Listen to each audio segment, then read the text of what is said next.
అందరికీ నమస్కారం. Welcome back to my channel. ఈ రోజు స్పెషల్ ఏంటంటే పచ్చి చేపల పులుసు. ఇదైతే విలేజ్ స్టైల్లోనైతే చేసైతే చూపిస్తాను. ఇదివరకు రోజుల్లో అయితే సేమ్ ఇలాగే చేసుకుని తినేవాళ్ళు. ఇప్పుడు కాలానికి అనుగుణంగా కొంచెం చేంజెస్ అయితే వచ్చాయి.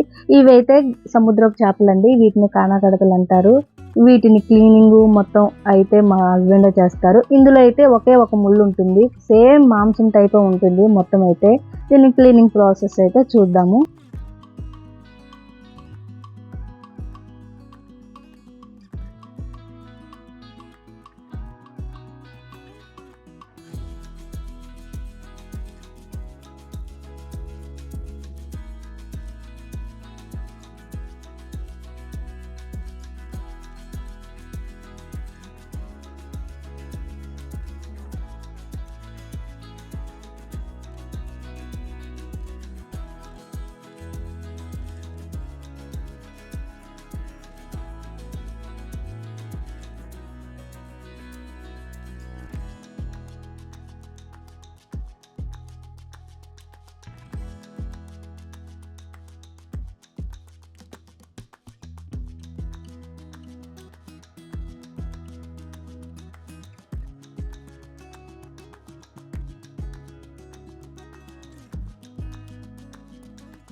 ఇంతకు ముందు నేను చేపలను ఫ్రై చేసిన నూనె వాడుతున్నానండి. ఈ చేపల నూనె వాడడం వల్ల ఫ్లేవర్ అనేది వస్తుంది, చేపల ఫ్లేవరు.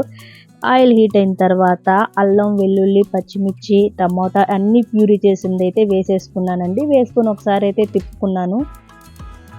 మొత్తం కలిసేలాగా ఒకసారి అయితే తిప్పుకోవాలి. ఇది గోల్డెన్ కలర్ వచ్చే వరకు అయితే చేయాల్సి ఉంటుంది. ఈ గ్రేవీ గోల్డెన్ కలర్ వచ్చిన తర్వాత తగినంత కారం, టేస్ట్కి తగ్గ కారం వేసుకోవాలి. కలర్కు తగ్గ పసుపు వేసుకోవాలి. టేస్ట్కు తగ్గ సాల్ట్ వేసుకోవాలి. స్పైసీకి తగ్గ గరం మసాలా వేసుకోవాలి. ఇవన్నీ వేసుకున్న తర్వాత ఒకసారి అయితే కలుపుకోవాల్సి ఉంటుంది.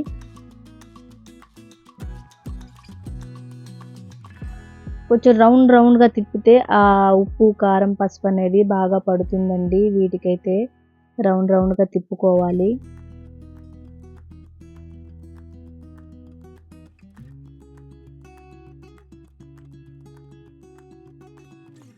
చేపల క్లీనింగ్ అయితే అయిపోయింది. మధ్యలో ఒక ఘాటే పెట్టుకున్నాం. మిగతాది మొత్తం చేప వేస్తాము పులుసులో అయితే.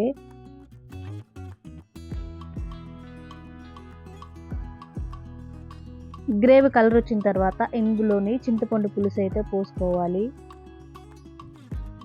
చేపల కూర వండేటప్పుడు ఎప్పుడైనా సరే చింతపండు పులుసే వేయాలి. చేపల పులుసుకి టేస్ట్ వస్తుంది.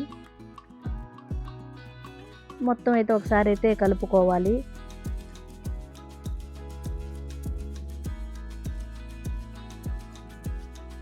కొంచెం తెరిలిన తర్వాత ఇందులోనే మనం ముందుగా క్లీన్ చేసుకున్నాం కదా చేపల్ని ఒక్కోటిగా వేసుకోవాలి.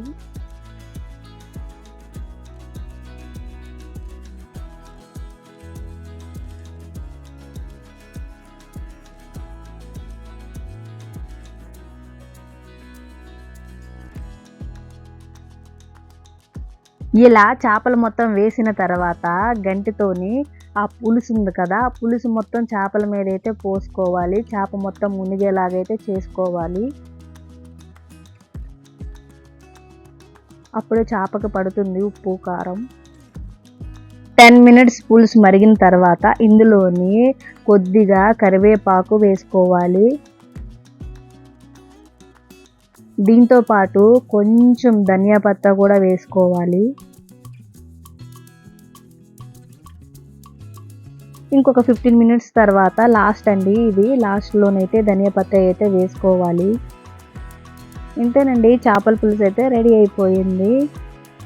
ఒక ముక్క అయితే తీసి చూపిస్తాను, అంటే ఒక చేపనైతే తీసి చూపిస్తాను. వెయిట్ చేయండి కొంచెం. చూడండి ఎలా వచ్చిందో.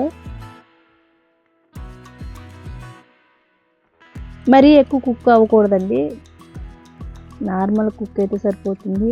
నాకైతే 30 మినిట్సే పట్టింది చేపల పులుసు అయితే చేయడానికి. మళ్ళీ ఒకసారి ఆ పులుసు ఉంది కదా, చేపలు మొత్తానికి వేసిన తర్వాత లాస్ట్ చూడండి ఈ మాదిరిగా అయితే వచ్చేసింది నాకు చేపల పులుసు అయితే. ఇంకా వేడి వేడి అన్నంలోని ఈ చేపల పులుసు తినేయటమేనండి. ఇంతేనండి, చేపల పులుసు అయితే రెడీ అయిపోయింది ఎంతో ఈజీగా. మీరు ట్రై చేయండి, సింపుల్‌గా అవుతుంది ఈ ప్రాసెస్ అయితే. Thank you for watching.